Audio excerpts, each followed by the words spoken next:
सूर्यदेवाची कृपा प्राप्त करून घेण्यासाठी आरती आणि अर्घ्य देण्याची पद्धत खालीलप्रमाणे आहे. सूर्यदेवाची आदित्य रानूबाईची आरती ही आरती पूजेच्या शेवटी मनोभावी करावी. जय देव जय देव जय भास्कर राया, अघटी लीला तुझी वर्णावी काया. कनक कपाळी टिळा कस्तुरी रेखिला, रथ तुमचा सप्तश्वानी ओढिला. अरुण सारथी पुढे उभा राहिला, दर्शन होतास माझा ताप हा निवाला. जय देव जय भास्कर राया. सुवर्ण कलश हस्ती घेऊन अर्ध्य दिले, सकळ चराचर हे तेजाने भरले. तिमिर हरून या जग हे उजळले, भक्तजनांचे मनोरथ पूर्ण झाले. जय देव जय भास्कर राया. पौष रविवारी जे जन व्रत करती, अळणी जेवून या तुझला ध्यायती. त्यांना लाभे आरोग्य आणि संपत्ती, रानूबाई सवे करीसी तू रक्षण जगती. जय देव जय भास्कर राया. सूर्याला अर्घ्य देण्याची सविस्तर पद्धत. सूर्याला अर्घ्य देणे म्हणजे केवळ पाणी टाकणे नव्हे, तर ते एक शास्त्रोक्त पद्धत आहे. 1. वेळ. सूर्योदयाच्या वेळी अर्घ्य देणे सर्वोत्तम. पौष रविवारी दुपारी जेवणापूर्वी अर्घ्य दिले जाते.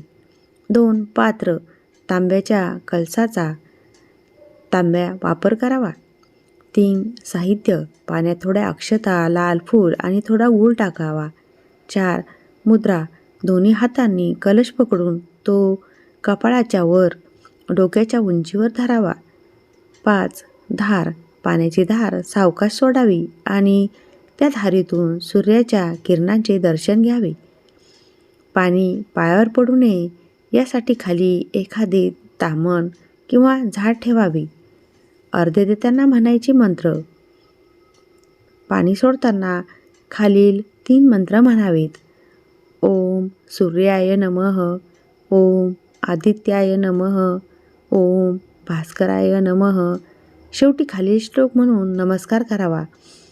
आदित्यस्य नमस्कारम ये कुर्वन्ति दिने दिने, जन्मांतर सहस्रेषु दारिद्र्यं नोपजायते. अर्थ. जो दररोज सूर्याला नमस्कार करतो त्याला हजारो जन्मात दारिद्र्य येत नाही. काही महत्त्वाच्या टिप्स. अळणी जेवण. पौष रविवारी शक्य असल्यास जेवणात मीठ टाकू नका. गूळ आणि गव्हाचे पदार्थ, खीर, पुरणपोळी किंवा लापशी खाणे उत्तम आहे. दान. या दिवशी गरजू व्यक्तीला गहू किंवा गूळ दान केल्यास घरात सुख शांती नांदते. व्हिडिओ कसा वाटला कमेंट बॉक्समध्ये नक्की कळवा. उद्याला पुन्हा भेटूया एका नवीन व्हिडिओसह. थँक्यू.